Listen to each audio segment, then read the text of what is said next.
Hello there. If you're already lying still, blanket pulled up to your chin, and the only light left is that soft little pool over on your desk, then this might just be the perfect time to begin. Tonight, I'm taking you back to a time when simple things, washing up, changing clothes, even just breathing without flinching, were never quite simple. Back to when a clean body was a rare prize, but smells, oh, they were loyal. They stuck around, curled into every breath like a house guest who never quite got the hint. I sometimes wonder, where are you listening from? Maybe it's a cramped room in a city that doesn't sleep easy, or maybe just your usual corner of the bed in a place that's already gone quiet. If you feel like it, drop a word or two down below, your city, the time, or maybe just a sigh that had nowhere else to go. If this voice feels easy on your ears, you could tap follow. That way, next time you're lying there in the dark, we'll pick up where we left off. Just another old story, waiting like it always has. Now maybe dim the light a bit more, let the fan hum low, and tuck that pillow a little closer to your chest. Because before long, you'll be waking up in a cramped room in Victorian London, where the air clings to you with sweat and soot, and something oddly sweet. And the very first thing you'll want to do is hold your breath. You wake up to a smell, not to light. Your eyes are still shut, lids stuck with damp and dust. But the smell's been here a while, waiting for your mouth to part so it can slip in. It's thick like old ashes, quiet as soot, and moves slow, like smoke that got trapped in a box and forgot how to leave. You haven't even taken a full breath yet, just cracked your lips a little, and already there's something clinging in your throat. Not spit, not quite phlegm, just that thing you swallow every day without asking what it is. Maybe it's smoke from the stove downstairs where soft wood burns slow and old grease pops on warped iron. Maybe it's pig waste from the wooden bin out back, the one someone should have emptied yesterday. Or it could be the damp from the wall, where years of mold ferment with old skin, worn cloth, and something faintly sweet, like fruit left too long in a tin. It all blends, soaks into the air, and settles in soft layers, like dust on a winter sweater pulled from storage. You don't rush to open your eyes, just turn your head a little, pressing your cheek into the scratchy fabric of the pillow. It's not soft, just a sack of bark and rag bits, lumpy in places that press into your cheekbone. You can feel your own breath bounce back off the cloth, warm at first, then cool, then gone. A hair, yours maybe someone else's, sticks to your lip. You lie still, hoping not to drag it into your mouth. The sheet under your back is thick, rough stuff, like old sackcloth. It smells like burnt thread, not foul, just sharp, dry, and tired. Every time you shift, a faint itch rises along your spine, not clear if it's from the fabric, the dust, or the tiny things that move in their own quiet paths under the weave. You breathe slow, trying not to make a sound. Somewhere beneath the floor, a soft groan, like old boards pushed by wind. But there is no wind. There are no windows in the room, not even a door, really, just a wet piece of cloth sagging in the doorway. The sound could be anything. A sick animal rolling on cold stone. You've heard it for years, and if one day it stops, you'll probably panic. Then a cough. From the far corner, somewhere in the dark your eyes haven't reached, someone folds in on themselves and coughs, short, dry, but deep. The cough turns to a choke, then a sniffle, as if their throat is unraveling one thread at a time. You don't turn. You already know who it is, why they cough. Everyone knows everyone's sick. Nobody talks about it. Now your back's gone cold. The blanket over you is barely that, a patchwork of scraps, stitched and restitched, each one a different shade of tired. It doesn't warm, it remembers.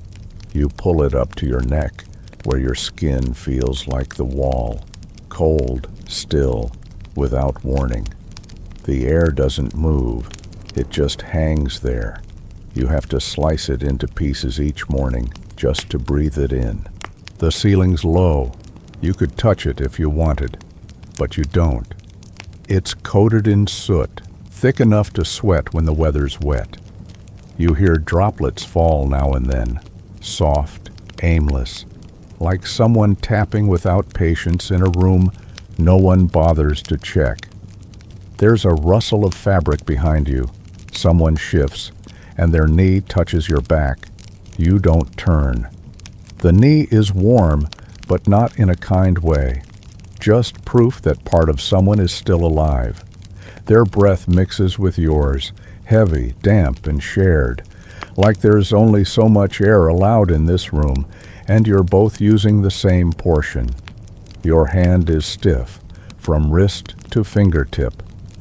You didn't move much overnight because even the smallest shift wakes everyone up. You curl your legs and feel the spot behind your knee, where sweat turned the cloth stiff. You close your eyes again, not to sleep, just to avoid the view. There's no light in this room, not like night. This is a dim, gray kind of dark, like smoke that hasn't cleared, like water that won't settle. You know it's morning because you hear wheels grinding stone outside and a broom scraping down damp steps. But that light hasn't touched you, and you don't expect it to. You hear scratching at the door, soft, steady, like a cat trying to carve its way through rotten wood.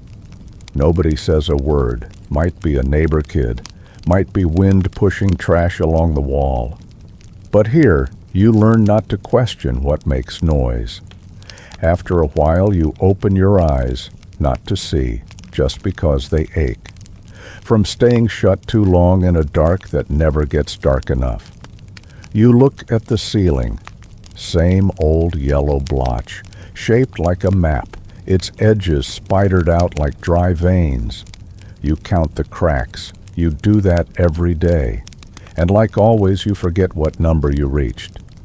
Nobody speaks in the morning. Sounds happen on accident, but somehow still feel deliberate. Soft footsteps, measured breath, someone spitting into cloth, metal tapping rust as a kettle lid gets lifted on a stove that hasn't been lit in hours. These don't wake you. You were already awake. But they remind you you're still here, still listening. The blanket slips off your shoulder. Your skin prickles with cold. You pull it back, but it's damp. It was already damp last night, after the person next to you ran a fever and sweated through everything. You don't change the blanket. No one does. You just air it out, reuse it, and keep pretending things are fine. You turn toward the wall. It's cold, slick with something like morning dew on old brick. You press your cheek to it, hoping for a cooler patch of skin. A drip lands nearby, then stops. The mold smell rises, weaving into your hair. You don't cover your nose. No need. The smell is you. It's everything you've known, and there's no other way to begin the day.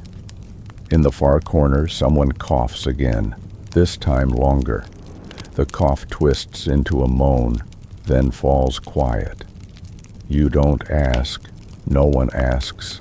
No one needs to know if they're still breathing, or if they've slipped back into sleep, or into something else that looks the same but doesn't come back. You pull your knees in, tilt your head down, let your hair cover part of your cheek. A single hair sticks to your mouth. You puff it away. It stays. The feeling is familiar. You leave it there. A reminder that your body still notices things, You lie like that for a while longer. Then take a breath slightly deeper, but still careful, like too much air might break whatever's holding this room together. The smell's stronger now, closer, like you're not just smelling it, you're lying inside it. And when footsteps start down the hall, wood creaking like a tired greeting, you know it's time to fully open your eyes, time to get up, leave what counts as a bed, and begin the day in a room that's still small, still cold, and still waiting. That room is where the story continues, where you finally turn your head and see them. You're still lying there, your head stuck to that rough fabric that clung to the back of your neck all night, and slowly you turn to the left. Your shoulder brushes up against bare skin, warmer than yours, damp with the kind of thin sweat that dries like paste on a wall. That skin's rough, a little bumpy, smells like people, like old cloth, kitchen smoke, and boiled fat. You don't flinch. In this place, everyone sleeps against someone else, not out of love, just because there's nowhere else to lie down. You don't turn fully, just enough to catch a glimpse of thin curls resting at the back of a neck. Could be your mother, could be some man you never bothered to name.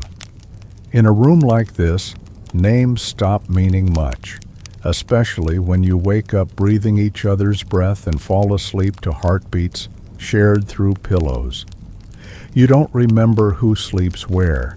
You just know if you roll over, you'll hit skin or cloth or bone. There's only enough space to stretch your legs if the other person curls theirs. If not, you curl up too, like a wet cat on a cold porch.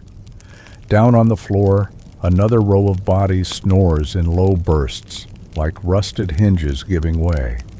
Somewhere, a child sucks a finger in their sleep, making a soft, wet sound. Every little noise ripples through the thick air, painting a map of bodies, who's where, who's breathing, all of it traceable through your skin. You move your hand toward the wall.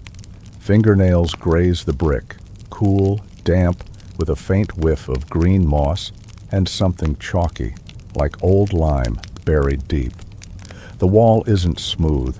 Paint's flaked off in spots like peeled scabs, showing gray stone underneath. You lean your back against it when it's hot.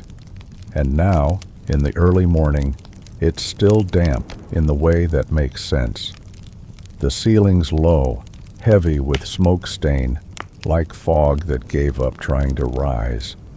It's where the oil lamp breathes out every night, the soot collecting like a blanket soaked in old fumes. No one touches it. Some spots drip brown like spilled coffee on a white sheet. But nobody's surprised. You look at the same stain each morning, like a ritual, a quiet sign that the day hasn't changed much. There's a busted chair in the corner, its back snapped off, propped up on a rounded brick. On top, a coat, a pair of shoes folded at the toes, and a pair of pants stiff as cardboard. The pants aren't yours. Doesn't matter whose they are. Clothes here have one job to cover, and if they still do that, no one asks questions. You pull your legs in, rest your arm across your forehead. Your breath brushes against the folds of the pillowcase. The smell there is sharp, not clean, just long-lived. A mix of hair oil, drool, and egg grease. It clings like glue, and no one bothers scrubbing it out. That pillow is part of your head now. Like your skull grew a second skin, this one scratchy. The floor isn't flat. Just old boards hammered together, warped and creaky under every footstep. Beneath your stomach, you can feel the slight vibration of someone turning over.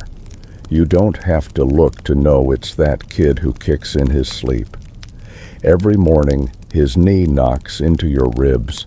Not hard, just enough to remind you both that you're still here. Nobody talks in the morning, not because they're mad, just no need. Every word's already been said, yesterday, the day before, last year. There's nothing new to tell. Folks glance at each other with tired eyes, and if someone smiles, it doesn't echo. You rub your forehead. Your fingers feel a little tacky, part sweat, part shampoo that didn't wash out all the way last week.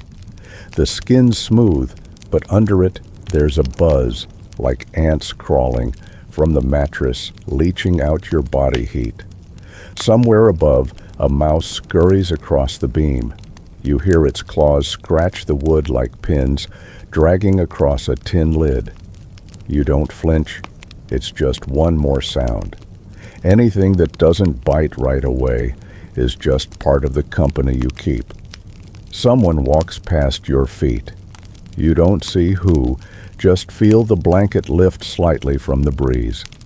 A bare heel drags across the floor, wet sounding, like a mop that skipped the wringer. The person says nothing, just moves toward the stove, then disappears. You don't turn around. Morning always brings shapes like that, drifting past, never asking to be known. Light starts to seep through the wall crack, not enough to brighten anything, just a patch of gray that's slightly grayer than the rest. It creeps along the edge of the bed, just bright enough to catch dust hanging in the air. The dust moves slow, lazy, like a drunk bee finding its way. You follow one speck until it disappears into the thick stillness. Someone rolls over, and a groan rises from the wood, long and slow, from the foot of your bed up to the wall. Everything here groans, the floor, the hinges, the lungs. The room feels like an old chest, each breath needing permission from the boards, the stone, and the ceiling above. You push up with one arm. Your shoulder cracks like dry twigs. Your head swims a little, not from sleep, but from air, thick as cold syrup. You don't stand yet. Just sit and stare at your feet, socks loose, color gone, smelling faintly of spoiled pickles. From a corner comes the sound of dripping water, slow, steady. It hits a metal basin, each drop landing like a clock that forgot how to count. Each tap is a reminder the day's still starting. And like everyone else in this room, you're gearing up for another day that won't surprise you. There's no coffee smell, no toast smell, just the sting of something burning, scraps tossed into the fire, probably fabric. You breathe in, not because you want to, just because you have to. If the smell's familiar, it almost feels warm. If not, it turns your stomach. You're past that now. You exhale slow. The breath bounces off the wet wall behind you, then fades like it was never there. For a second, the room feels smaller, not because it shrinks, but because everything in it presses in, like the room never meant for anyone to wake up at all. And then you glance at the wash basin in the corner, the one where bathwater gets shared, ladle by ladle, old slick floating on top of new. It's waiting for you, like maybe that's the only way you're allowed to start a day. You look at the water basin in the corner, the iron one, dented on one side, rust spreading around the rim like burnt crust on toast. The water inside isn't full, and it isn't clear. The surface lies still, like smoked glass, catching just enough hallway light to look alive. You can't see the bottom. You don't need to. That water's not for seeing through. It's for wiping things away. You lean in, touch the surface with your fingers. Colder than you thought. The kind of cold that grabs fast, like a rock pressing into your tendons. The skin on your middle finger puckers into shriveled lines.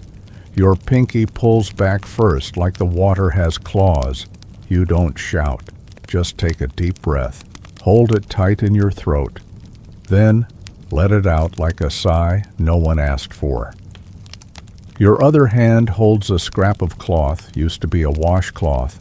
Now it's stiff as week-old toast. The color's somewhere between gray and brown, with blotches like ink stains on soft wood. You know the smell by heart, salt, mildew, and something a little like dried fish left out in the wind overnight. You smell it before it even reaches your face, because it's already stored in your memory, somewhere behind your nose. You dip the cloth into the basin. The water clings to it like syrup. It doesn't soak in fast, but you feel the weight creeping in. You wring it out gently. No splashing. Can't afford to lose a drop today. The first drop that falls hits your foot. Your toes twitch. The chill rides up your heel and disappears like it was never there. You press the cloth to your neck. The wet fabric drags across your skin, leaving behind a slick, not quite smooth feel, more like watered-down mud.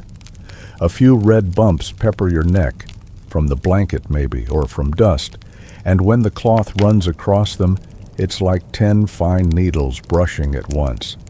Not painful, just sharp, like early wind on a paper cut. You move to your underarm, then behind your neck, keeping the stroke slow, steady, not to get clean, but out of fear. Fear of popping a blister, scraping a scab, or leaving a red trail like a worm's path. The more you wipe, the drier the cloth gets, and the drier it gets, the rougher it feels.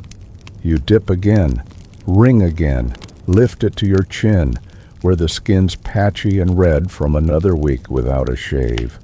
Your eyes drift to the corner of the table, where a small bar of soap sits on a cracked porcelain dish. It's brownish, the outside dry and split like baked clay. You pick it up. Your hand comes away with a soft dust, like powdered stone.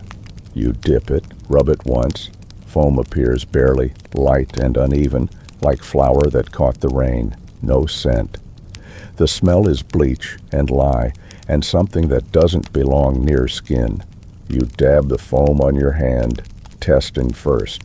It sticks to the back of your hand, then sinks in fast, like acid.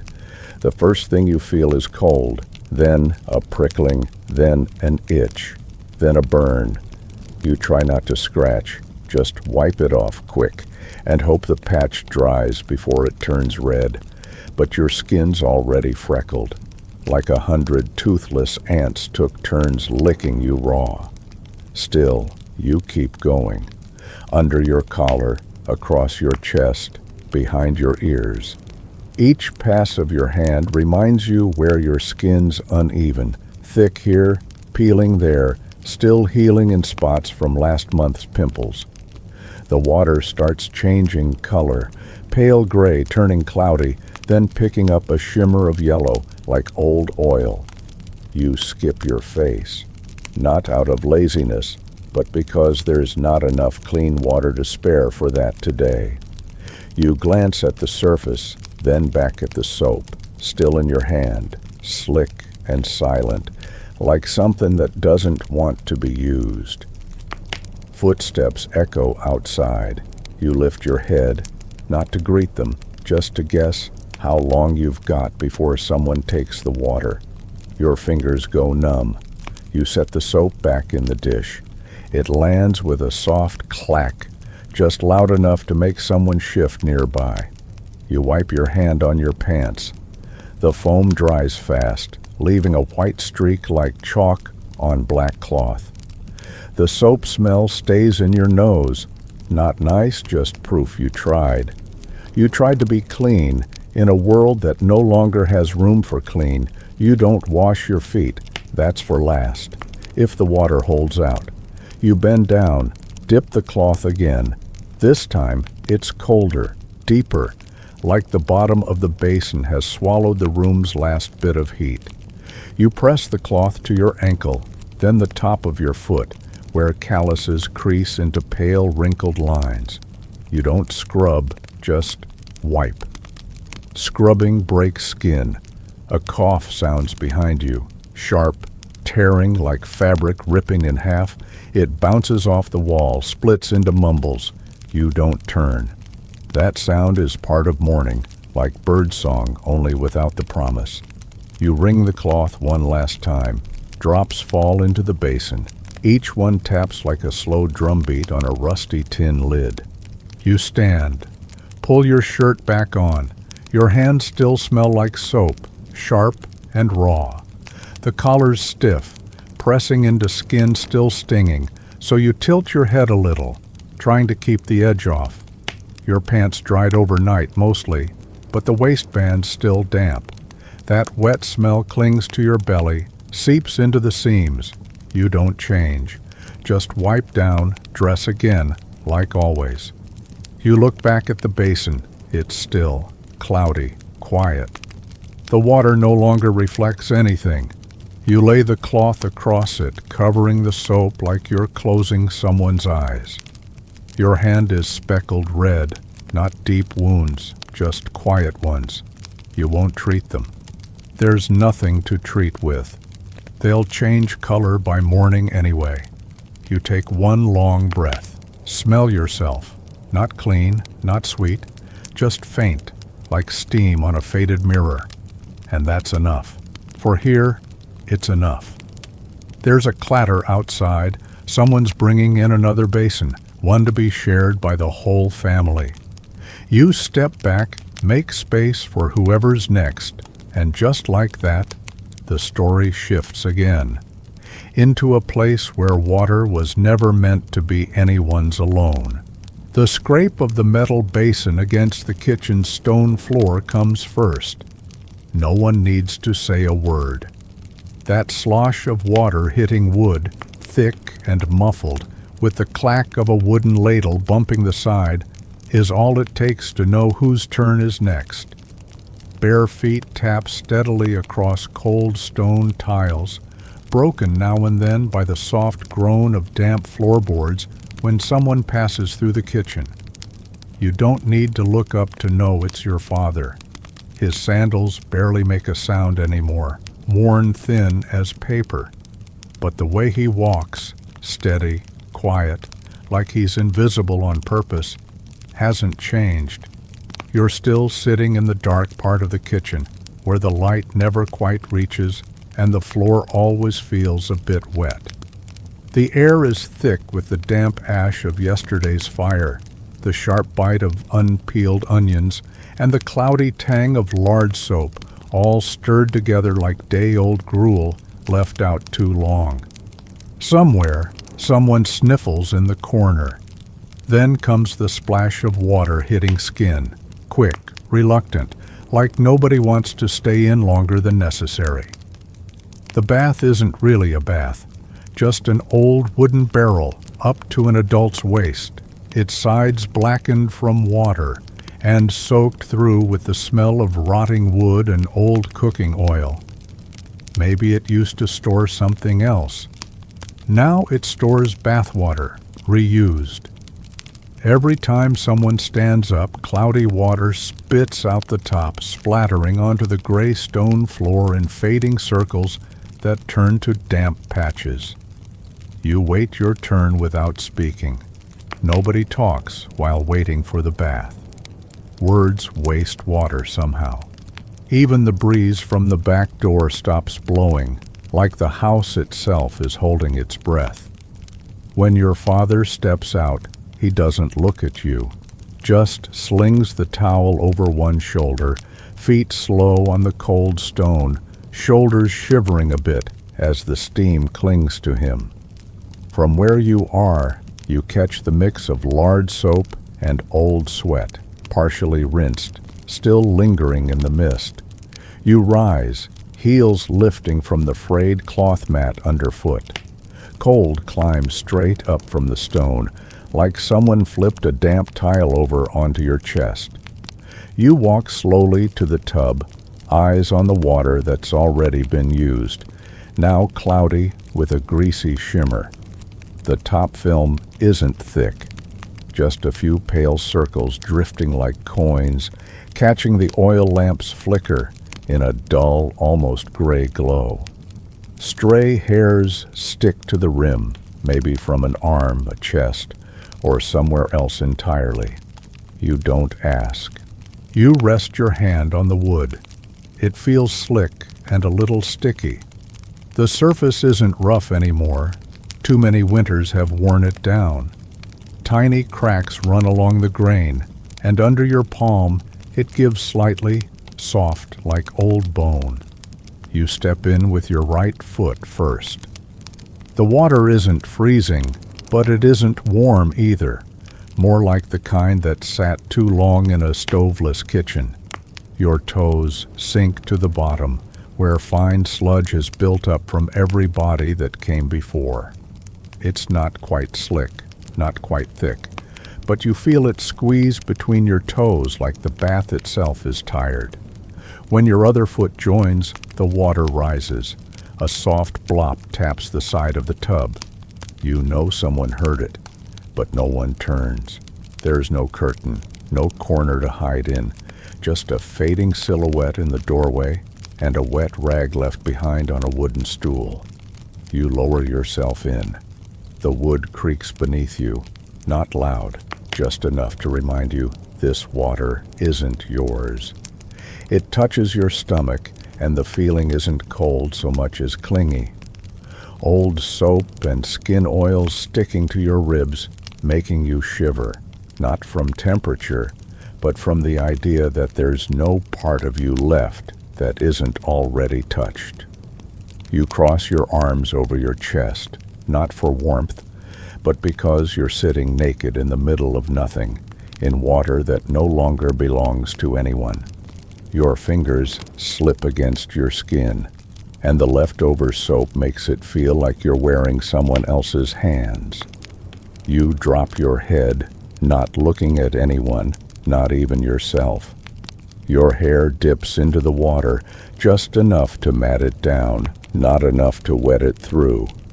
You don't pour water over your head, just scoop a few handfuls to your neck, your underarms, the spots yesterday's wash never reached.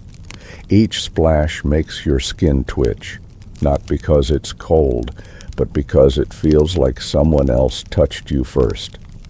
The tub groans when you shift.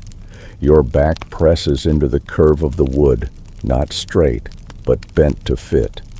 One knot in the wood pokes your spine, round and hard, like a knee that's been there before, reminding you you're not the first to sit here. You wipe your face, but skip your eyes. That patch of skin gets saved, for cleaner water, or maybe for another day. Your fingers stop at your cheek, dragging a line of old soap and kitchen grease across the skin. Your face feels greasy, but dry. That weird kind of dry that sticks to you like peanut butter left in the sun. When you stand, water runs down your legs in thin streams, sliding across the kitchen stone and sneaking into the grout lines like it knows the way. You don't dry off. Just grab the towel from the wooden peg. It's still wet, still dripping. You toss it over your shoulders, slip your shirt back on, leave the buttons alone. You don't glance back at the tub. Don't check if the water's enough for the next person. You step out of the kitchen, past your father, who's warming his hands near the oil lamp, the damp still hanging off the ends of his hair. Your hands carry the feel of everyone who bathed before you. Your feet pick up the chill from unswept tile. Your throat holds the slick taste of steam that rose and never left. And in your head, a quiet question you won't say out loud, whether there'll be a brush left for what's next. Because after the bath your mouth needs a scrub too, maybe with an old hog bristle or a sprig of herb that lost its smell weeks ago. After rinsing your hands in the same old water that's turned the color of weak tea, you lean down and reach into the little wooden box beside the shelf. It smells like ashes and whatever oil used to live there before it all evaporated, leaving behind a sticky lining that clings to the inside of the lid. You pick up a toothbrush, wooden handle, polished smooth by time, and bristles that stand stiff and dry like the roots of a plant left too long in the sun. There's no toothpaste, no warm water, just habit. You dip the brush into a bowl of old ash next to the basin, then tap it into a clump of white powder that's long since caked from the damp. The powder smells like chalk and smoke, sort of like the corner of a wall that's halfway caught fire. When the brush touches your lips, the corner cracks a bit. Just enough sting to remind you it's morning.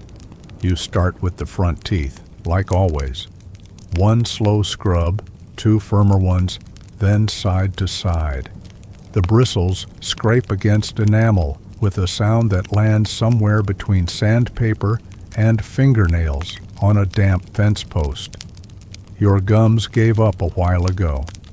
After years of stiff bristles that feel more like scrubbing brushes than toothbrushes, the soft parts have risen up, red and swollen. If you press too hard, blood seeps out, a warm, salty line that mixes with thick spit, the color of fireplace dust. You spit into the basin. The splash is heavy, thick, slapping up against the rim of the rusty iron bowl. There are traces of foam from whoever came before, stained like diluted ink. The water at the bottom has a faint brown haze, not clean, but not quite dirty enough to dump out either. Now your mouth's full of flavor, not clean, just empty.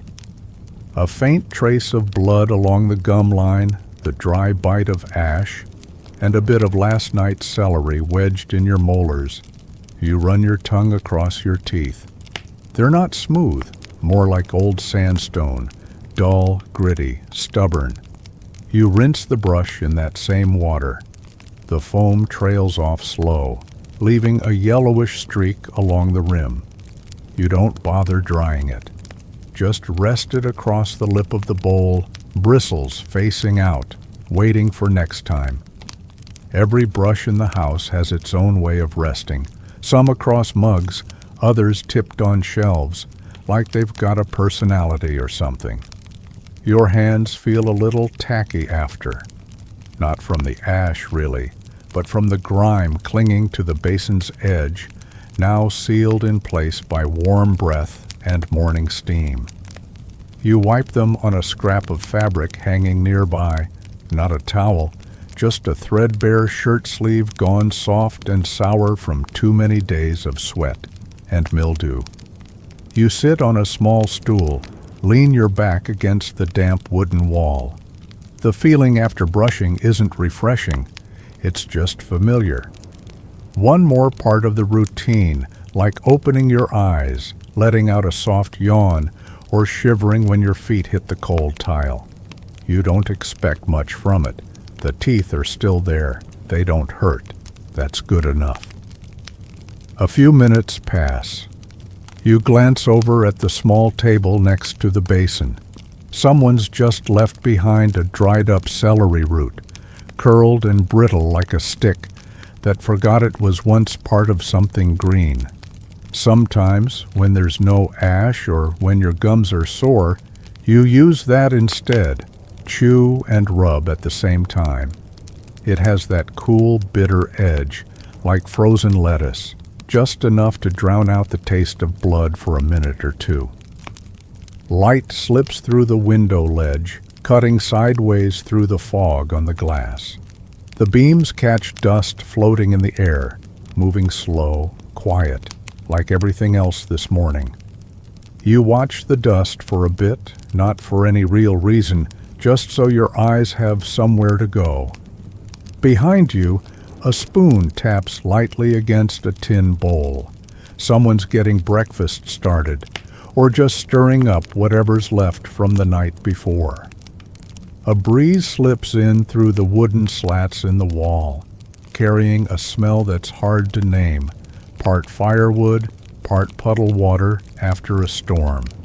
It's nothing new, but still enough to give you a shiver, like brushing up against a memory you forgot you had.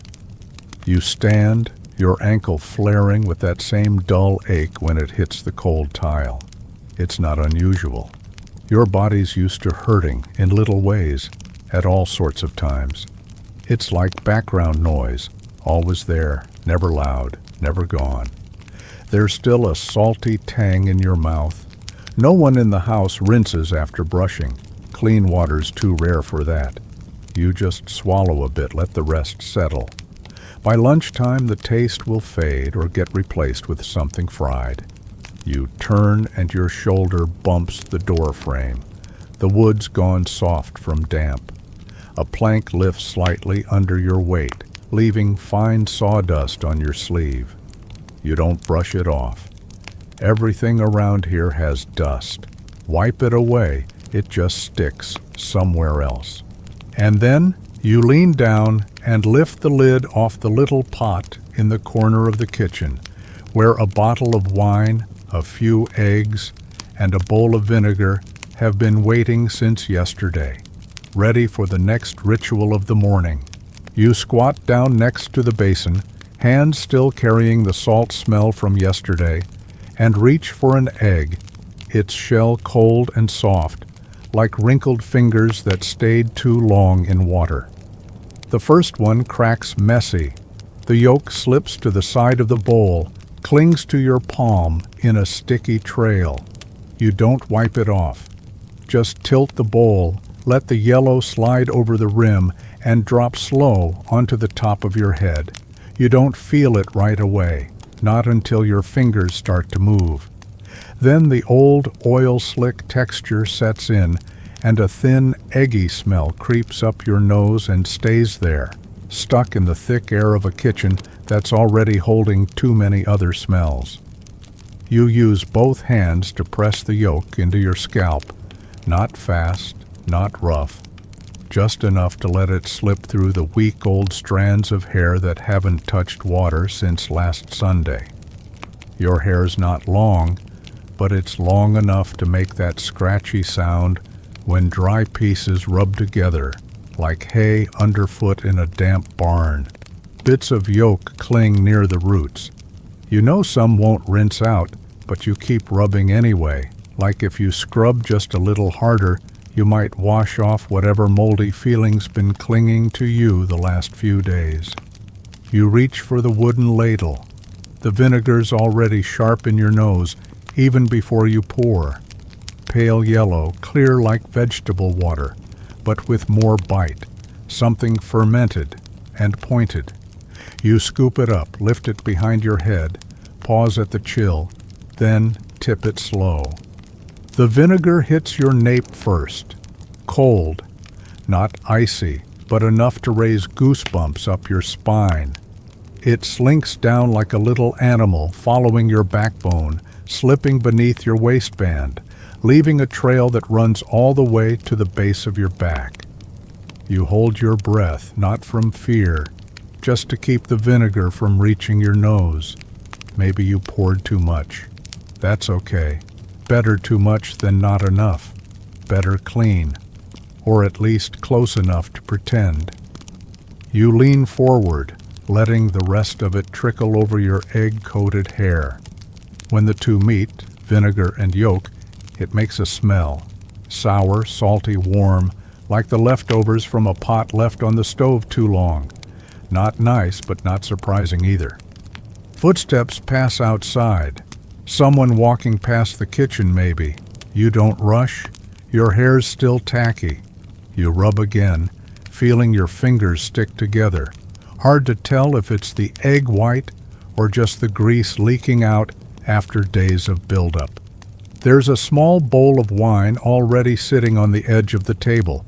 Not much, just a palmful, dark as strong tea. You scoop it with the back of your hand and pat it onto your head. First, it's cool. Then it warms, not heat from fire, but the kind that seeps in through your pores and settles somewhere behind your eyes. The wine doesn't smell sharp anymore. Most of the fumes are long gone. What's left is just age, blended with vinegar and egg into a dull, sticky mix that curls around your ears and slides down your neck. You don't wipe it. There's no point. Wiping only spreads it farther. You bend over the basin, scoop water from the wooden tub beside it, and pour it over your head. Cold water. Not frozen, but the kind that's been sitting in the dark all night, untouched by sunlight or warmth. When it hits your forehead, your breath catches, then lets out slow. You go again. This time the water drags down the vinegar, the wine, the loosened strands of hair. They swirl at the bottom of the basin, slow like a morning ritual no one speaks of. No one says anything, no voices, no questions. You lift your head. Water drips down from your hair onto the dirt floor. No one hands you a towel. Towels are shared, and today isn't your turn. You run your fingers through your hair, slicking it back from root to end, then let it drip onto your already damp shirt collar. The smell clings, stronger as your hair dries. It's a smell everyone knows but doesn't name. Raw egg, sour vinegar, half-gone wine. It settles around your neck, behind your ears, trapped like the kitchen's breath that never escapes through windows. You stand up, head heavy with wet hair. The floor slants slightly to the left, and the water pools in one corner. You tilt your step to avoid it, brush past the low door frame, and graze the side of the basin with the hem of your damp skirt. Outside, the sun hasn't come up yet. There's just enough light to catch the puddles left behind on the floor, glistening like grease slicks. You don't hurry. Your head still feels full, and the day hasn't begun loud enough to be worth rushing. A soft clatter from the metal basin in the corner breaks the stillness, and a faint sour smell drifts in on the breeze, letting you know something else is coming next. Slow, like everything else around here. The smell of old vinegar still clings to your hair as you step out to the backyard, where the light is brighter, but not really kinder. The brick wall behind the house is still damp, each brick splotched with white bloom, like skin gone soft from too much water. Next to it sits the wash barrel, mouth wide like a broken loudspeaker, and the water inside isn't quite still. The surface has a pale yellow tint, with thin steam curling up like someone's sleepy breath. If you lean in close, you can hear the quiet pop of bubbles breaking just under the surface, like porridge left to cool. That water's been building up over days, a mix of urine, ash dust, and a pinch of lime powder tossed in for cleaning. Clothes have been soaking overnight. When you stick your hands in, the water's warm near the top, but colder, murkier below, like there's a layer of soft sludge waiting for you to stir it.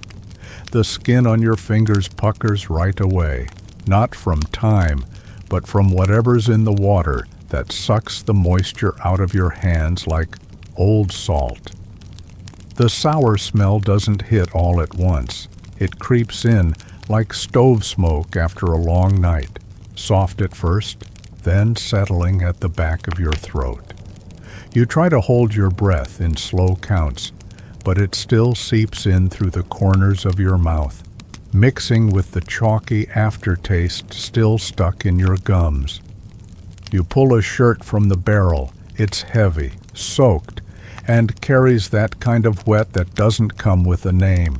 You lay it across the plank over the basin, grab the worn-out stone brush, and start scrubbing the collar, where sweat and oil smoke have baked in deep. After a while, your palm starts to sting, not from the scrubbing, but because the water left on your skin is colder than you expected. The fabric doesn't soften after the wash. It gets stiffer, like old leather folded too many times. When you fold the shirt to wring it out, the creases crinkle like oil-stained paper. You don't twist hard, just enough for murky water to trickle out, running between your knuckles like cloudy tea. You hang the shirt on the line next to a pair of pants, already dripping a slow rhythm onto the ground. The dirt below your feet turns blotchy with wetness, and you step back, careful not to let the laundry water hit your skin. The drops aren't quite clear, not quite yellow, more like the color of tea left out all night, with a smell that lingers longer than it should. You bend to grab a smaller undershirt. The fabric under the arms is so thin it's nearly torn, but you wash it anyway, not because it's needed, but because no one throws out a piece of clothing until it disappears on its own. You scrub lighter this time, and a few bubbles form around your wrist, just a soft cluster, like a breath caught in soap.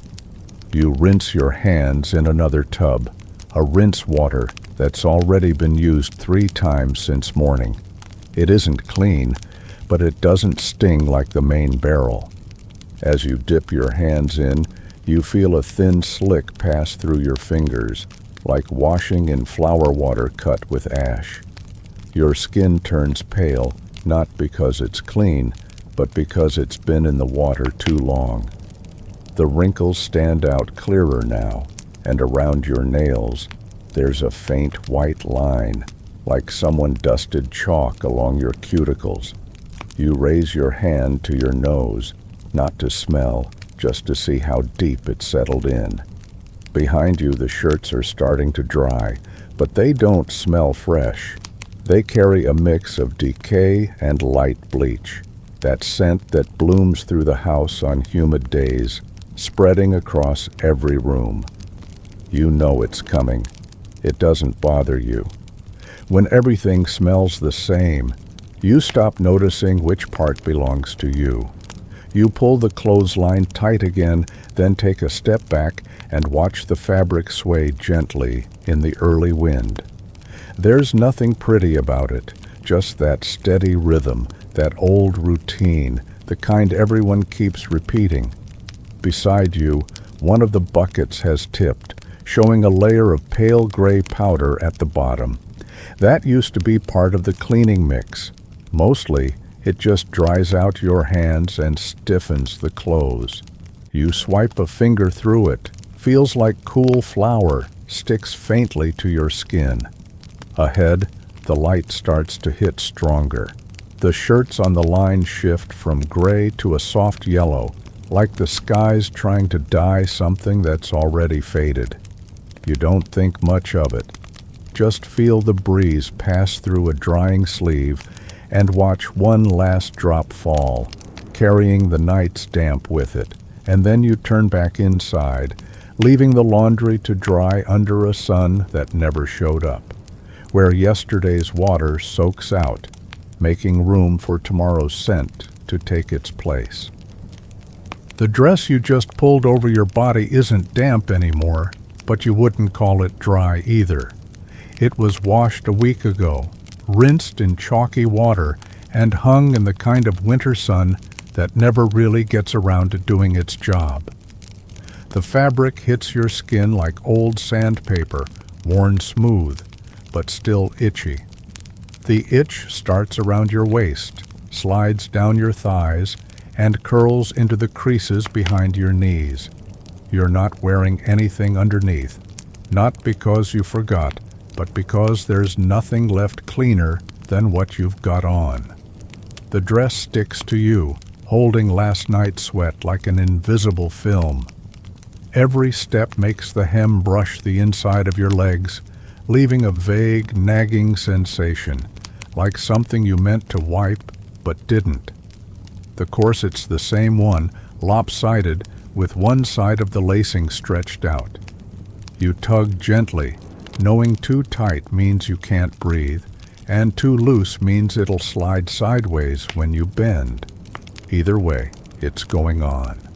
That corset is the only thing holding your shape together, after a night curled up like laundry. But it doesn't do it kindly. It clamps across your belly, cuts into your diaphragm, makes you split your breathing into two parts, one for surviving, one for habit. The lining inside isn't whole anymore. There's a hole near your left side, something you tore while scrubbing too hard. Every time you pull the dress past it, you feel a cool brush like bare skin under autumn air. It's not pleasant. It's just a reminder that clothes are a temporary trick, thin cover for the long, slow wearing down of everything else. The neckline still shows an old sweat stain. It's yellowed, dried, cracked like a clay path in late summer. You tried scrubbing it with salt, but the smell stuck. When you tilt your head, you catch yourself, this vague scent that isn't quite skin, isn't quite fabric, just something in between living and getting by. You tie your hair up, not to keep it tidy, but because it started sticking to your neck. The strands cling like threads dipped in paint. When you raise your arms, your stomach pulls tight beneath the corset, folding into lines that feel like fabric stretched 1 inch past tearing. You let out a breath, soft, quiet, not even loud enough for yourself to hear. It doesn't mean anything, just a way to push the moment forward. You stand. The dress falls to your ankles, stiff and heavy like a raincoat that's never been folded. With every step, the bottom kicks up, catches on your knees, then drops again like it's pulling your shadow along behind you. The sky outside's still dull, but you're going anyway. The smell of your body isn't just on your skin anymore. It's soaked into the seams, the folds, the rhythm of how you move. At the back of your neck, the fabric's started to fuzz. It scratches the base of your hairline every time you look up. You tug the collar down, but then shiver at the cold, damp air sliding in. The wind's not strong, but it's enough to make you feel every weak thread, every seam split like a tendon waiting to snap. You kneel to put on your shoes. One's missing part of the sole, so you shift your foot just right to keep it from clicking with every step. While bending over, the corset presses into your ribs, makes your heartbeat knock against your chest like someone tapping the side of an empty can. You don't exhale fully, just hold it a second until you're upright again. The shoes don't quite fit. Your big toe jams up front, your heel floats in back. Each step is a negotiation between balance and pain. But you walk anyway, because standing still won't make the smell of your body go anywhere. Over your shoulders, a short shawl is looped onto your top button with a thin bit of string. It doesn't keep you warm, just gives the illusion of one more layer between you and the rest of the world. The shawl smells like old fur, like a birdcage that's been cleaned halfway. Damp around the edges, but holding on to the memory of sunlight. At the door you pause, just for a second, like a small nod to yourself, saying everything's in place. Every layer, every breath, every quiet ache and worn-out scent. The door creaks open. You step outside, not because you're ready, but because staying in doesn't feel any cleaner. And right there, the air has a new smell, one that isn't yours, the kind that belongs to a whole city, waiting to be swallowed whole. You step outside, holding the edge of your skirt up so the bottom layer doesn't drag through the wet ground. The usual smell hits you right away: mud, old sweat, and something halfway between rot and garbage. It doesn't greet you. It just reminds you you're still in London. The cobblestones are still slick from last night's rain, though no cleaner for it. The thin film on the street doesn't shine, doesn't reflect, just lies there like leftover vegetable water gone bad. You look down. Every stone could be hiding a slip, a smear, something sticky you don't want to know the name of. Each step takes planning, not just to avoid slipping, but to sidestep the slow-moving streaks oozing out of the gutter. It's a mix of horse dung, urine, and kitchen scrap stew, stirred up into one thick, soupy mess folks politely call a road. A cart groans by across the street, its iron wheels screeching like dull knives dragged across a butcher's board. You hear glass shatter, something crash, followed by a sharp curse. No one stops. Whatever broke was probably already cracked, just a bottle finally giving up. You shift your weight to avoid a dark pile by the curb. You don't know what it is, but it's still warm, which tells you it wasn't there long. Bits of eggshell, a limp piece of lettuce, and something red and raw that might have once been food. Maybe. Your shoes aren't waterproof. The soles are worn through, and the damp seeps in between your toes the moment you step into a shallow dip. Every lift of your foot makes a faint squelch, like bubbles breaking in a pot left to cool overnight. Someone sneezes up ahead. You hear every part of it, throaty and wet. He doesn't turn, doesn't cover his mouth, just lets it out and keeps walking, like he's tossing out whatever breath didn't fit in his lungs. There's no trash pickup. Everything just gets tossed, out the window, off the stoop, down a sleeve tied off for nighttime use. The smell of raw meat, congealed fat, wilted greens, and pig's blood hangs in the air like grease on the bottom of an old pan. You duck into a narrow alley where the buildings are packed so tight, light can't find its way down. It's colder here, not cleaner. The stains on the walls show where the runoff climbs, dries, and climbs again. Your foot slips a little on a loose stone. Not surprising. Your body adjusts without thinking. A slight tilt of the shoulder, a shift in the heel. Around here, slipping isn't the shock. It's the way your body remembers how not to fall. A kid runs past you barefoot in a shirt barely long enough to call clothing. He leaps over a pile of trash like it's a game, doesn't touch a thing, doesn't care if it's dirty. His laugh bounces down the alley, too light for a place so full of coughing and carts. You take a breath, not because you want to, just because your body decided to. The air's thick. The smell so dense it carries weight. Each breath pulls in a memory, leftover dinners dumped outside, chamber pots spilled in a rush, slippery mornings like this one. To your left, a man crouches, digging through rags. His hair sticks out in clumps, like someone scrubbed a chimney and forgot to rinse. He picks up something, maybe a spoon, maybe just a shard of bone. He holds it up like treasure, then tucks it into his coat. You slide right. The curb looks drier there, though who knows.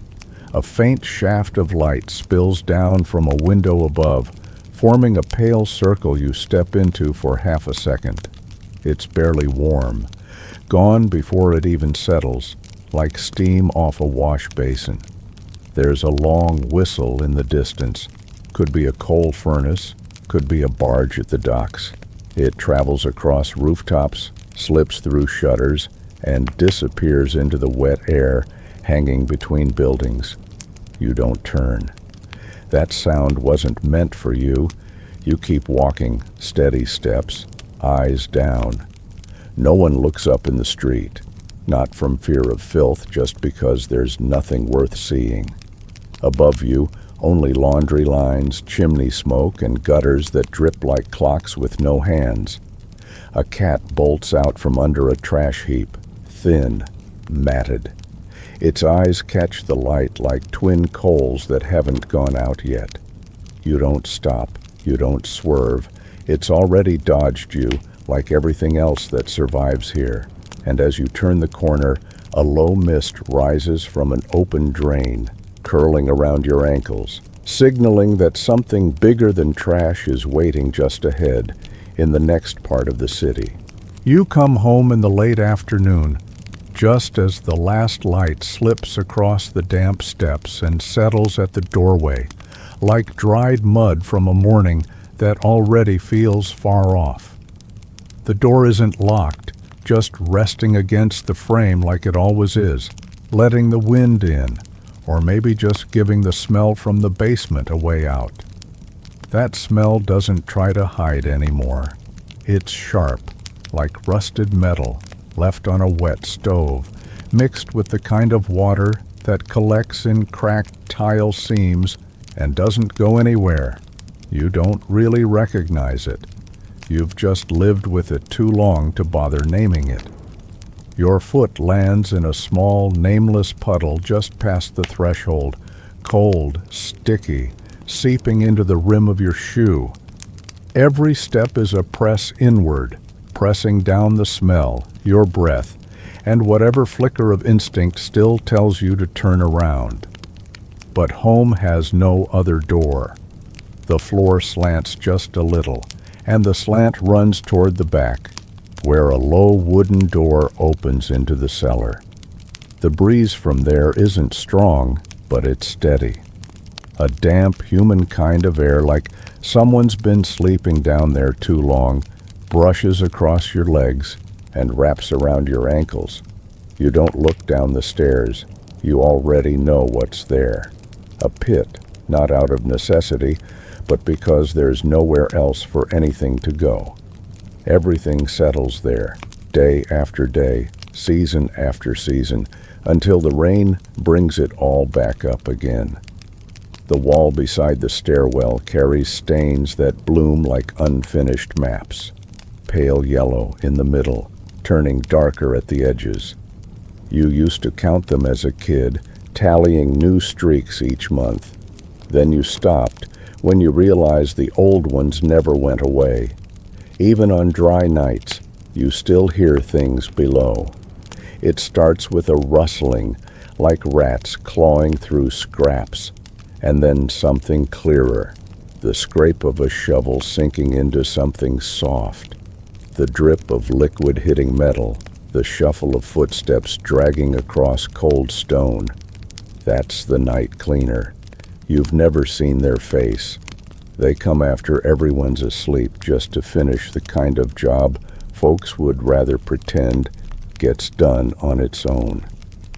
You remember the dry cough always after they bend down, and the clank of their bucket hitting the bottom stair on the way up. Sometimes the smell doesn't wait for night. It climbs through cracks in the floorboards, rises with the drain water, touches the edge of your blanket before the sun even breaks. You've woken with a raw throat, convinced you'd been sleeping in a pit, with only a thin layer of cloth between you and what was underneath. Summer makes it worse. The heat draws it out, threads it through the windows, curls it into your hair, your collar, your breath.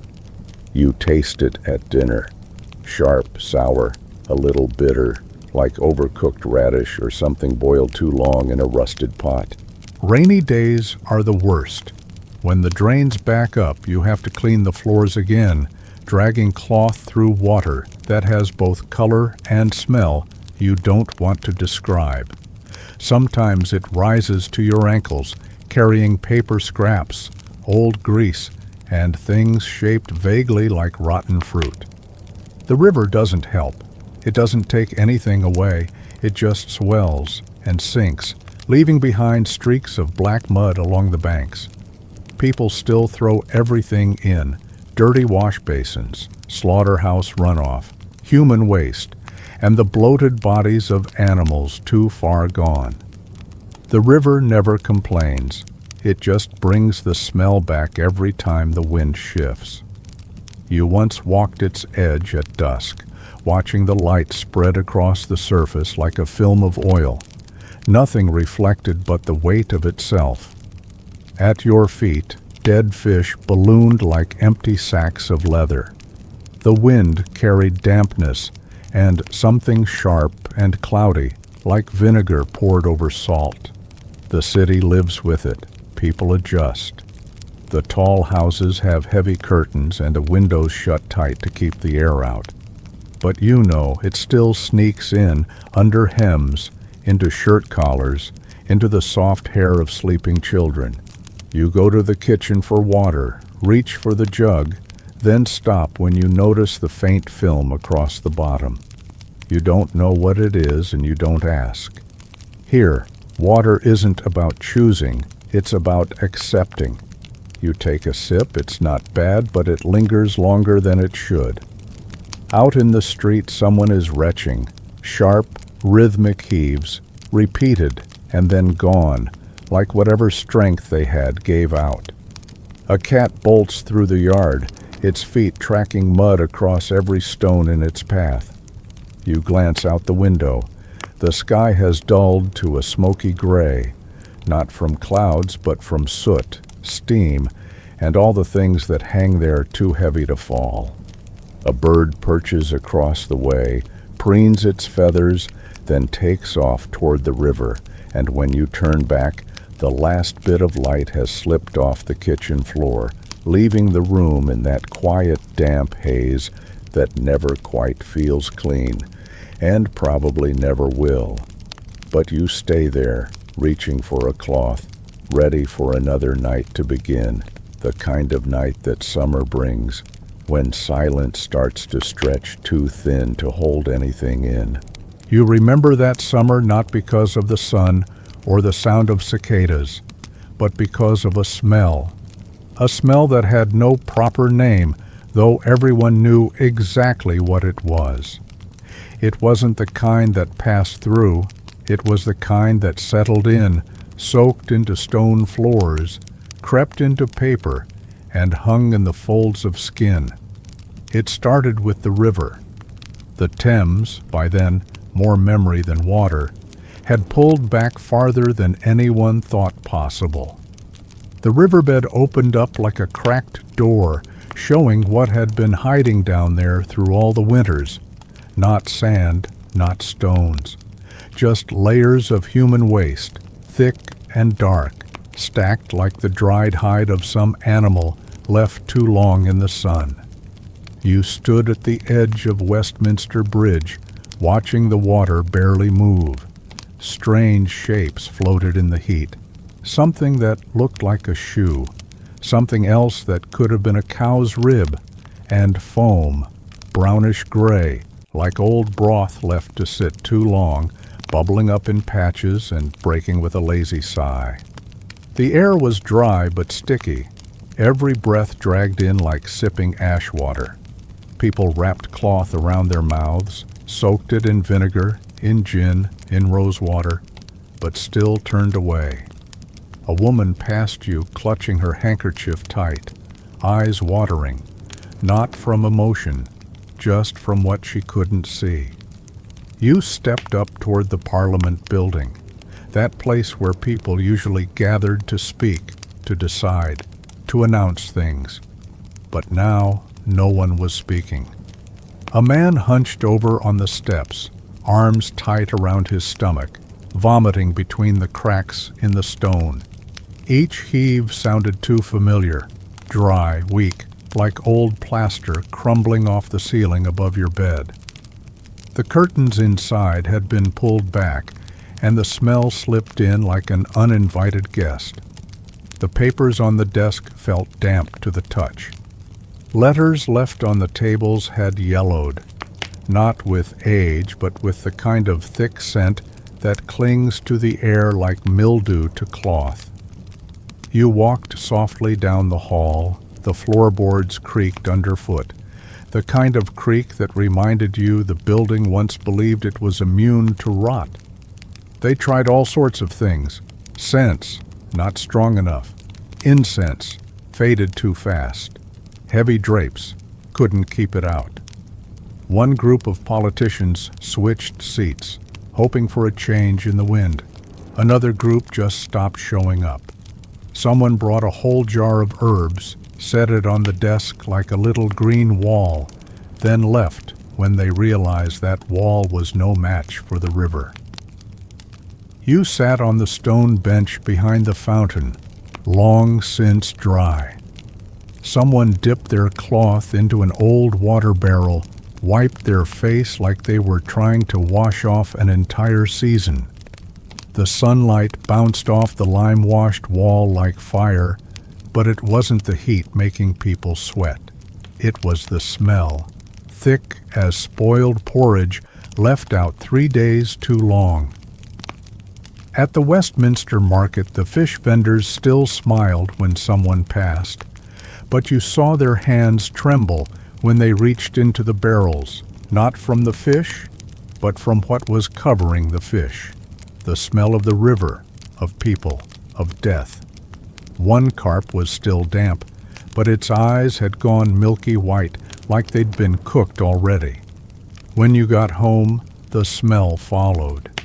Even after you shut the door, stuffed rags under the window frame splashed liquor across the floor. It still slipped into the threads of your shirt, the back of your neck, the crease behind your ear. At night, when you took off your shoes, your feet still carried it, not the smell of water, but of something that had died and stayed too long, deciding whether to let go. One night you woke up thinking someone was lying next to you, breathing warm and wet right against your neck. But there was no one, just the air, too full now, pressing up from every corner. You got up, opened the door to let it out, and realized what waited outside was even heavier. The next morning's headline was printed in thick black letters. Parliament halted due to stench. No plague, no bomb, no war. Just a smell. Something with no face, no sound, no shape, but enough force to chase the powerful out of their own halls.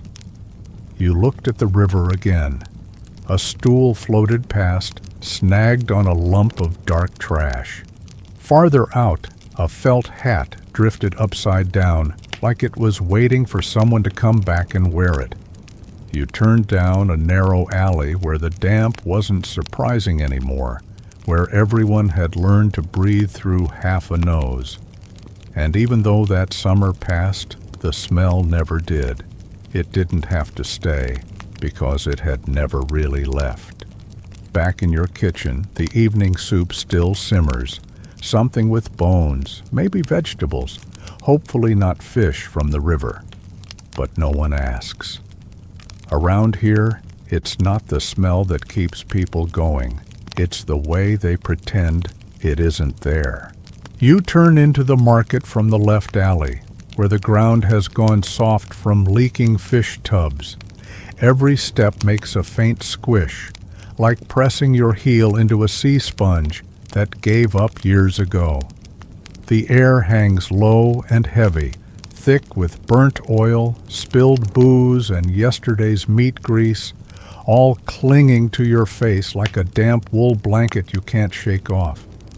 You pass the butcher's stall and notice the beef's gone a strange color, not red, not brown, just pale gray with a greenish edge, like moss on wet stone. The vendor doesn't bother hiding it. He just sears it hard in a soot-black pan, the fire just hot enough to dull the smell. Peppercorns and dried onions pop on the surface, crackling like skin against iron.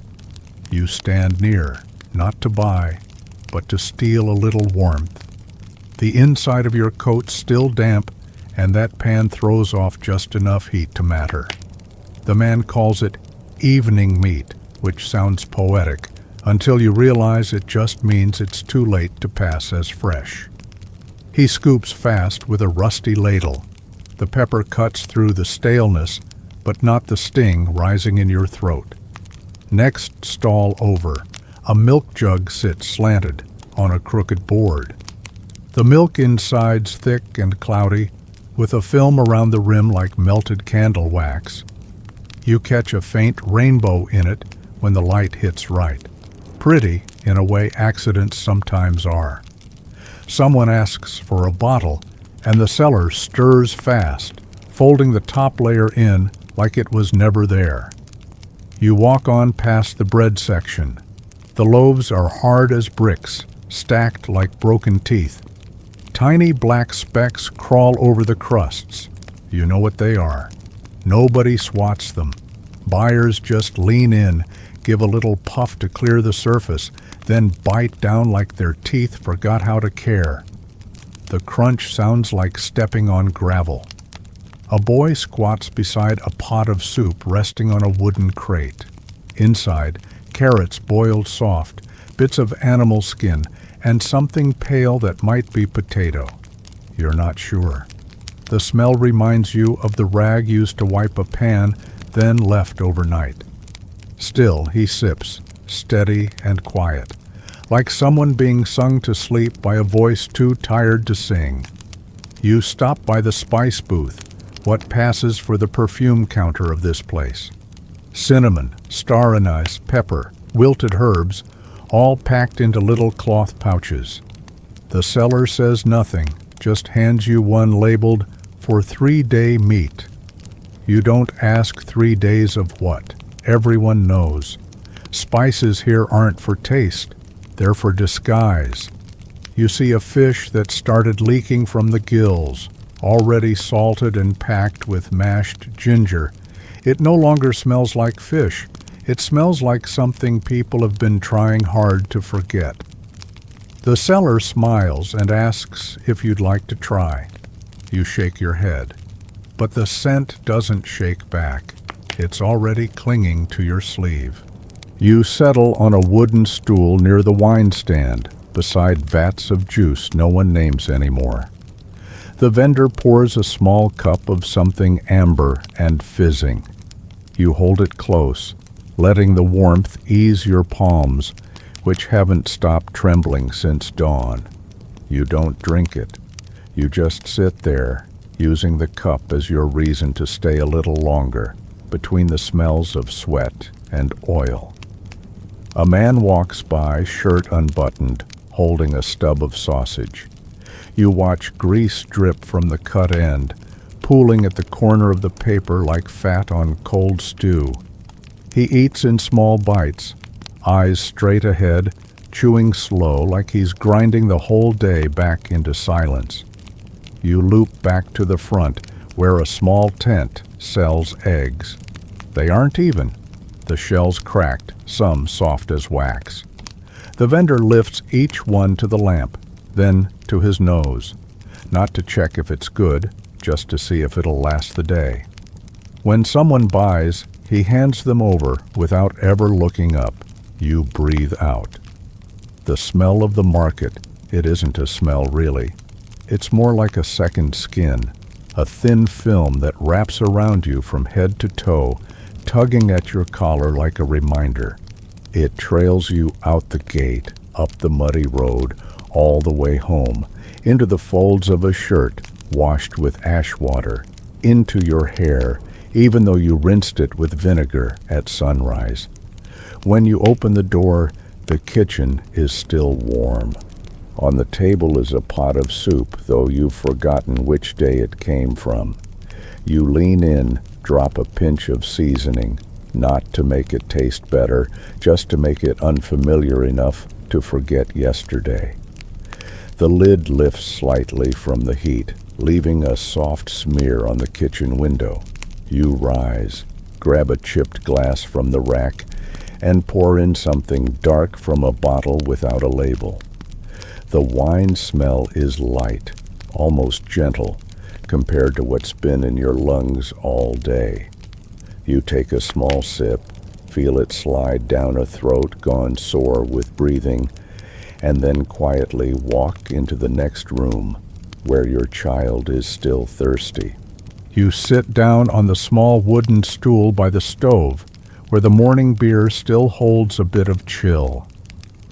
The glass is dull with streaks of ash and old grease that never really washed off. The foam on top is thin, like soap left in a dish too long, drifting lazily and clinging to the rim like a stain nobody bothered to wipe. The morning light slips through a crack in the door, hitting the surface just right to show the beer's got the color of salty porridge water. You pick it up, fingers hooked through the worn-down handle. No one blows on it. No one sips carefully. Beer isn't for taste. It's for when the water's not safe and the cold's too much. The first gulp rolls down your throat like a rough breath, bitter on the back molars. The beer's flat, barely even pretending, but you drink it anyway because it's the only thing that doesn't bite back. Your child sits beside you, cradling their little wooden mug in both hands. It's smaller, but the foam looks just the same, tired and old. They don't ask why you're drinking beer first thing in the morning. Kids don't need reasons. They drink like you drink, like your father drank, like your father's father did. You watch their throat move with each swallow, then turn your head so you don't have to see the rest. You grab a small tin pail and step outside. In your hand is the day's bottle of light liquor, thin stuff, but it keeps you upright. The sun isn't high yet, but sweat's already sticky on your neck. You take a sip for the heat, though it doesn't warm you. It just dulls the edges. You pass by a leaning fence where some kids are yelling, their laughter sharp and dry like snapping twigs. A woman sitting on the doorstep, a dark bottle in her hand, shaking it slow. Her baby's chewing on a hard piece of bread, mouth full of crumbs. There's no water, so she dips a cloth in liquor, wipes the baby's mouth, then her own. The alcohol smells old, heavy, but no one complains. It's the only thing that keeps the sickness away. You stop by the vegetable stand, where a jug of water sits under the table. Someone filled it yesterday. There's already scum on top and wilted greens floating in it. Nobody drinks it. The vendor nods toward a cup of liquor instead, the only thing the flies don't land on. You pour some into a clay bowl and drink. The heat rises straight to your forehead, and your eyes shut for a second without asking. You move on, spotting a boy ladling beer from a barrel into a glazed jug. He's not much older than your own kid. Foam clings to his arms, and his shirt's soaked with sweat and yeast. The smell of warm beer rises like half-baked bread. You think, whatever sickness lived in that barrel must have died with your grandfather. No one falls ill from beer. They fall from water. You feel a bit lightheaded, not much. Just a half step off, like forgetting how to finish a breath. You lean on a post, hand on your stomach, steadying the spin. No one notices. Everyone's a little drunk, not for joy, but because it's the softest state left. You head home when the sun climbs higher. The sweat on your back has dried into salt, clinging to the folds of your shirt. You take the last swig from the bottle, swirl it a little. There's not much left. The shiver that runs through you isn't from the cold, it's just habit. Inside, your child has dozed off at the table, head tilted, still clutching the small mug. You pass by and place your palm on their forehead. Not hot, not cold, just damp. You open the jar of pickled greens, pull one out, chew slow. The sourness cuts through what the liquor left behind. The vegetables soft, almost melting. You take another sip to wash it down. Kids ought to drink milk, you think that sometimes, but you've never seen a clean glass of it. The light liquor's gentle. It quiets things down. For a moment, your mind drifts back to winter mornings, when your father used to stir liquor into thin rice porridge to warm the belly.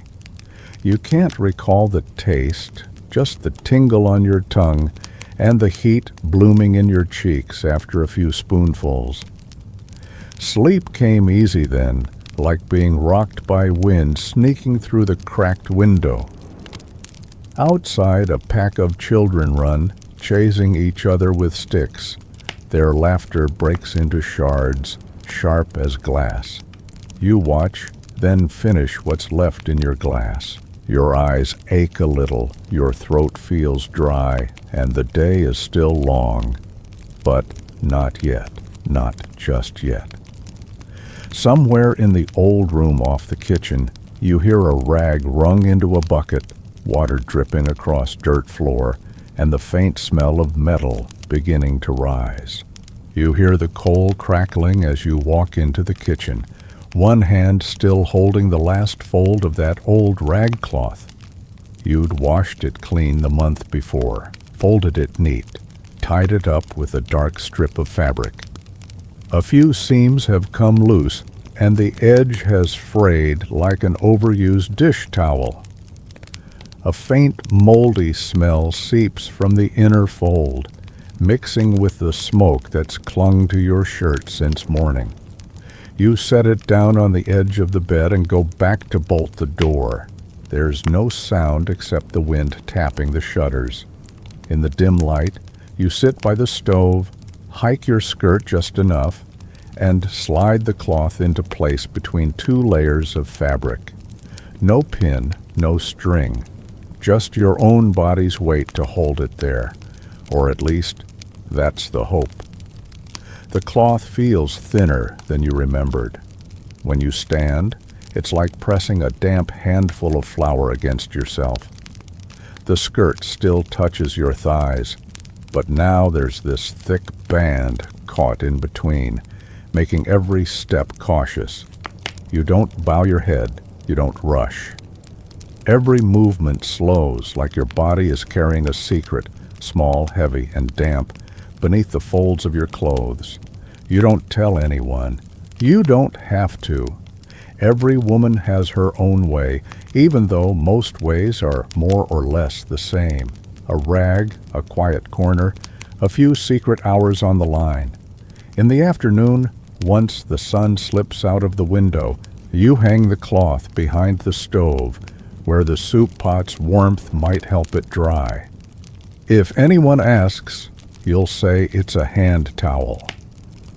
The cloth drips from one of the broken seams, leaving a dark streak on the ash-covered floor. You don't wipe it.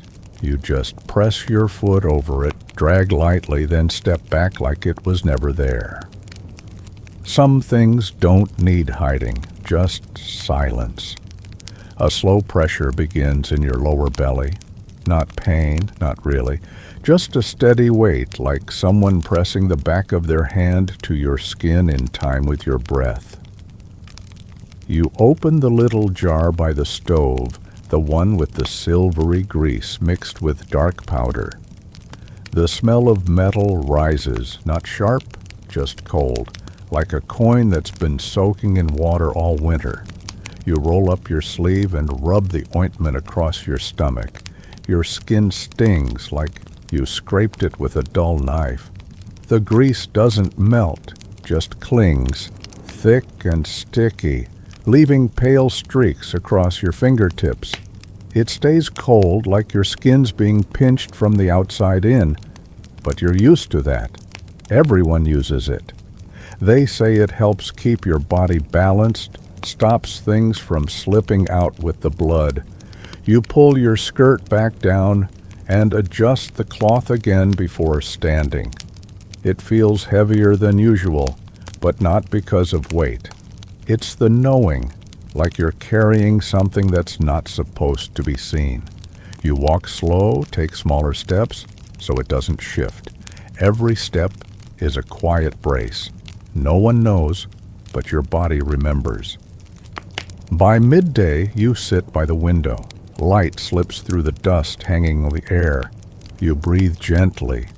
That metal-smelling balm still clings around your collar. Your forehead is damp, and sweat trickles down into the scent of old cloth, making something new, something nameless.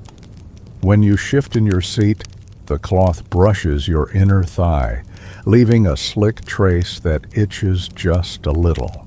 You don't eat much today. You feel full, but not from food, just tired. Your knees ache, even though you've only stood for half the morning. Some days are like that. Your spine feels a little too long, and every joint mutters its own small complaint. By evening, you're back in the kitchen. The cloth hanging behind the stove is halfway dry. The bottom edges still damp. You touch it, and it feels stiff. You fold it, line it with wax paper, and tuck it into the cupboard. No one needs to see it. You'll use it again tomorrow. The silver balm is still there on your belly, now clumped into little patches. You don't wipe it off. It's cold, sure, but washing it away would leave your skin too raw. You pull your shirt down and sit by the coal stove, saying nothing, hands limp in your lap, eyes on the floor. A circle of dust has settled right over your heel. You don't expect anyone to understand what it feels like, that weight, that slickness, that quiet stretch from inside. But you don't need them to. All you want is for the day to pass without questions, without stares, without anyone knowing. At night, you lie on your side, knees tucked like you're keeping something from falling. But you don't sleep.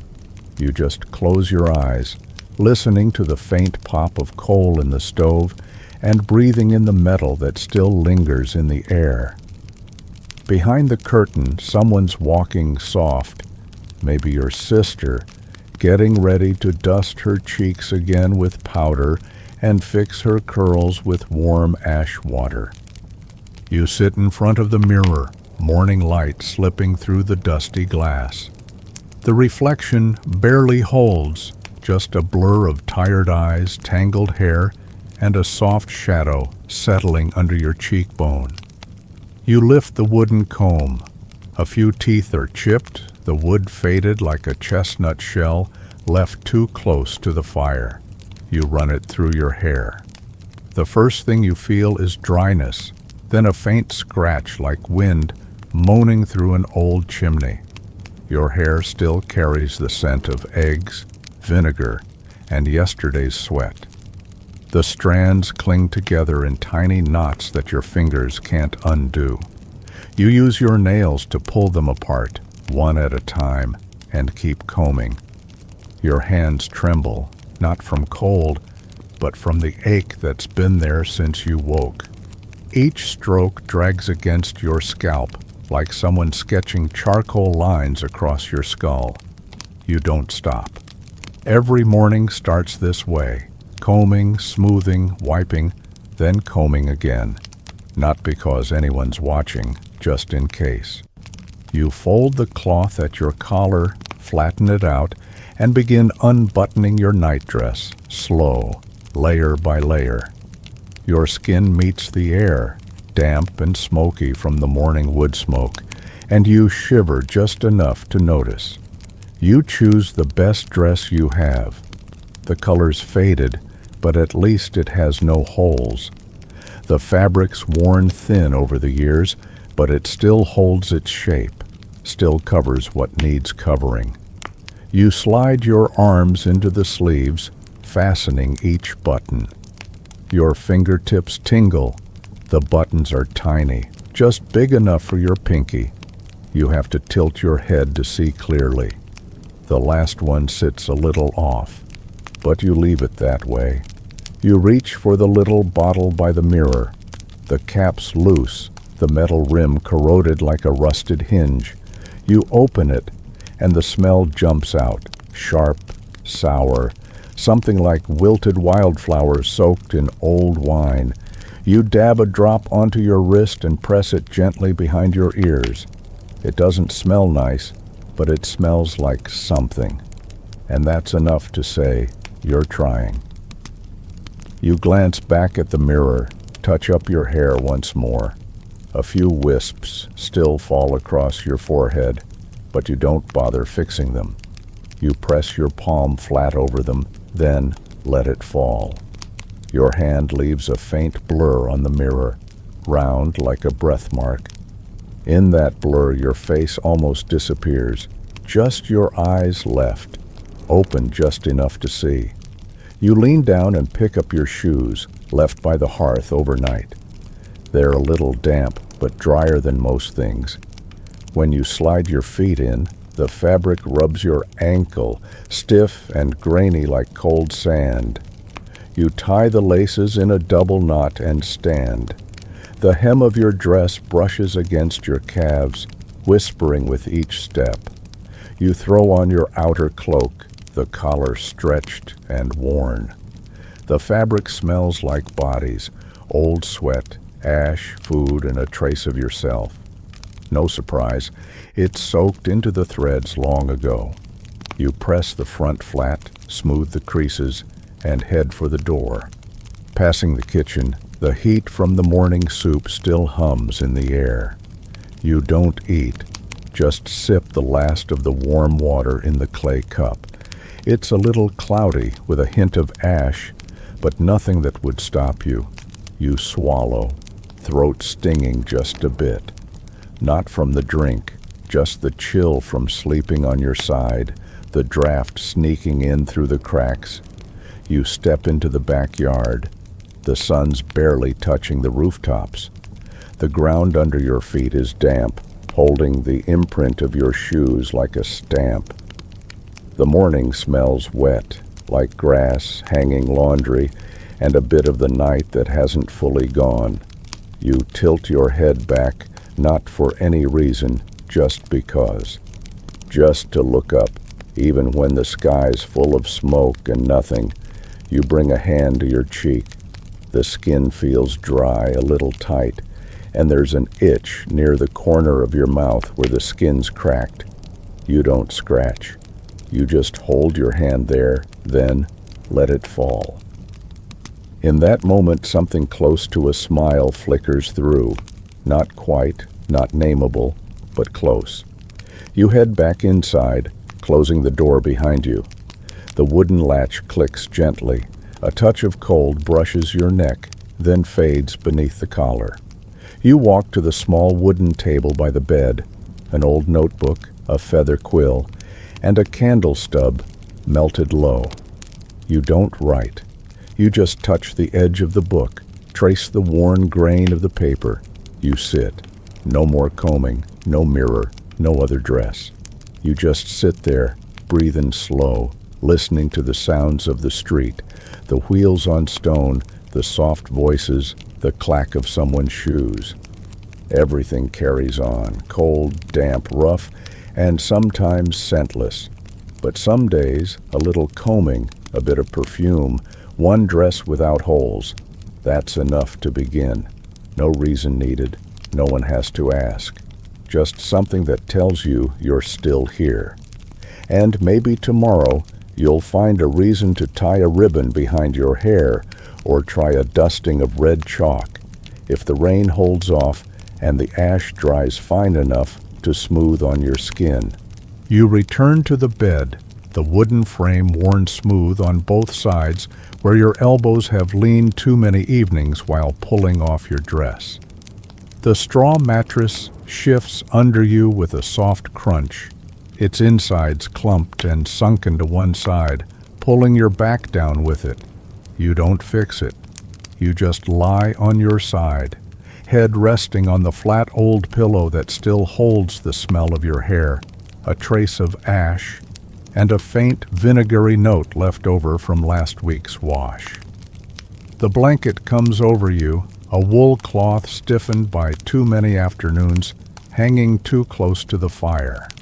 It's scratchy and cold at first, but warms up slow, like someone grumpy who knows how to keep quiet when it counts. You pull it to your chin, curl your legs in, and tuck your hand under your cheek. It's a posture that belongs to you now, like a fold in the body that remembers itself without needing to think. Outside, the city's not quite done. You still hear the wooden wheels rolling by, slow and gritty over the stone. A few clipped voices drift up, low, then gone around the corner. Something crashes on the floor below, but you don't move to check. It's late. Things crash every night. The walls are still standing. That's enough. You close your eyes and your breathing slows. In the dark, you can hear your own heart, not like a drum, more like a quiet sigh curled up in your chest. It beats steady, like footsteps fading down a long hall. For a moment, you remember something vague, a hand on your neck once, a laugh from long ago, maybe a winter morning when you were still small. Sleep comes not like a wave, but like a layer of dust settling over every edge. Your eyes grow heavy, your limbs stop bracing. All the rough, itchy, tight parts of the day step back, leaving just enough quiet to forget whatever needed figuring out. You exhale again, slow and full, and then you sleep.